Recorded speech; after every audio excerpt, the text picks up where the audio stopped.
As some of you may know, we got a hold of Bevel. He's now part of the ARIN staff, and he's doing all of our Caribbean coordination, and has been a great addition. So Bevel, take it away. Thanks, John. Thanks, John, and good afternoon, everyone. I'll give you a sense of what's been happening in the Caribbean. This is we're now into month 4, I think it is, of the start of the ARIN in the Caribbean events, which kicked off in February. And so far, we've visited 4 countries, and I've been fortunate enough to have over 200 participants attend these events. The graph shows you the attendance has ranged between 45 persons in the first meeting to 75 persons in the last meeting we held in St. Kitts and Nevis. And one thing that has been very consistent with the activities is that the talking points have centered around the issue of network resilience, which, as you know, coming out of last year's hurricane season has been a big deal for folk in the Caribbean. And we're using that emphasis on network resilience to highlight the importance of network autonomy and the importance of getting your number resources and building your networks in particular ways. So each of the events has centered around what is network resilience and why it matters, how ARIN can help, what are the specific ARIN services that can be taken advantage of, and what practical steps can be used to get more autonomous networks in the Caribbean region. So these are some photographs from the last 4 events that have taken place. And you can see the consistent community feedback that we've been receiving. We've been surveying at the end of every meeting to try and gauge in a very clear way what the priorities are for the region. And we're using these survey results to tailor the future events that we'll be having at both the national and the regional level. And you see the top priorities here in this list: network resilience, network autonomy, big interest in IPv6 adoption. Network security is that constant request for persons building out networks. And of course, we recognize and now have confirmed through the surveys that there's also a great interest in technical capacity building. So as the events have progressed, we have been working with CARIBNOG and the Caribbean Telecommunications Union and the Organization of Eastern Caribbean States to help ensure that after we do these touchpoint events, that there is some follow-on activity that takes place in country. So this has been the development around the ARIN in the Caribbean events. We have had an agreement with the Organization of Eastern Caribbean States to support their efforts in network resilience. And you may know that the Organization of Eastern Caribbean States covers the territories that were most significantly impacted by the hurricanes, and the territories that are in line to be impacted in future seasons because they represent essentially that center point of the Caribbean archipelago, from Grenada in the south to, I think it's Antigua and Barbuda and Anguilla in the north.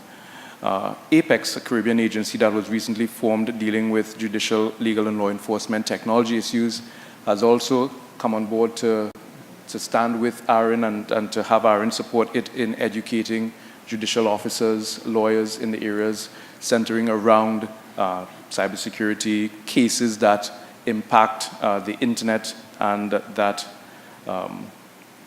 and the types of matters that they're dealing with that have been, for some of them, challenging, where we feel that ARIN support will be also useful in meeting that particular target audience's needs.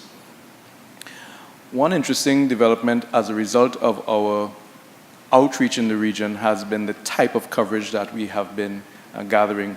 And I think it really reflects the interest, not just in ARIN, but what ARIN is attempting to do in terms of supporting internet development in the Caribbean. So this is just a snapshot of some of the headlines, both online and in the print press, that we have had coming out of our activities. And then supporting partners, we have been making great effort and I would say great advance as well in terms of deepening and strengthening our relationships with the organizations that we have been doing work with in the region for the past many years. That's the CTU, the Caribbean Telecommunications Union, CARIBNOG, CARPIF. And coming out of these partnerships, we actually will be this week officially launching the ARIN Caribbean Forum. And that will continue to strengthen those partnerships and our work with other I organizations in the region, Internet Society, ICANN, and LACNIC. one of the defining characteristics of the meetings that we've had so far is that all of these players, if you will, have been supportive and participating in the events. And it really helps that when we focus on the ARIN mission and message, that there are these other voices that support the wider issues of internet development in the region.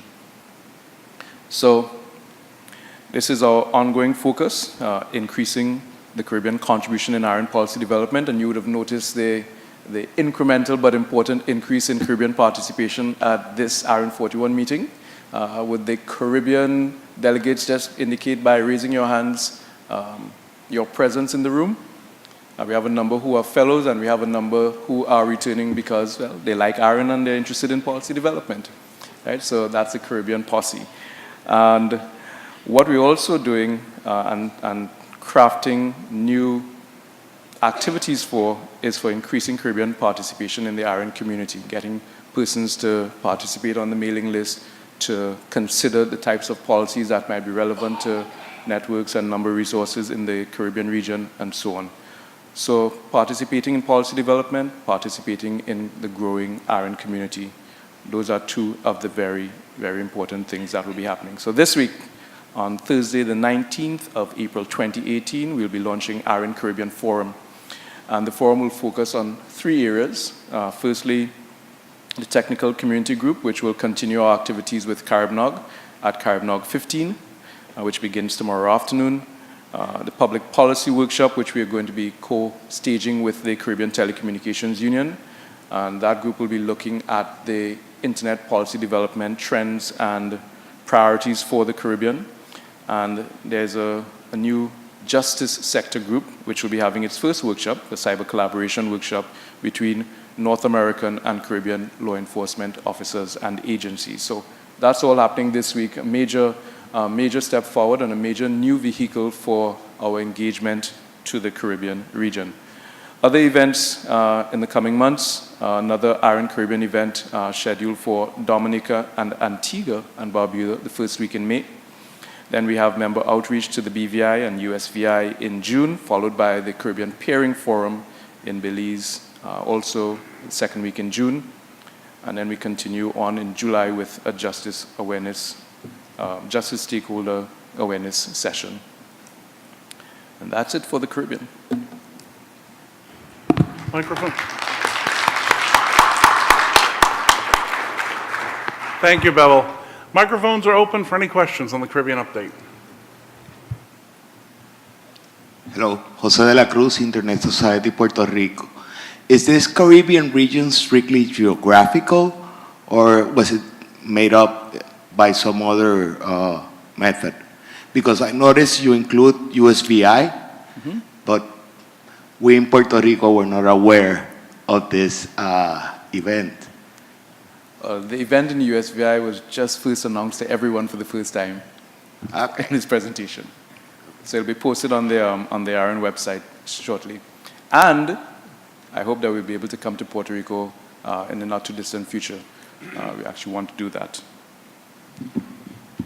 Hi, Aaron Hughes, trustee here on board. In that same vein, I actually didn't realize there was a CaribNOG that was going to be part of this same week here in this same facility. And it would be nice in the future if we have meetings that we're aware of in the same destination to be made aware of them when ARIN is announced. There was some chaos surrounding that, and we'll do a better job on the next one. Anything else regarding the Caribbean update or Bevel? All right, thank you, Bevel. Thank you.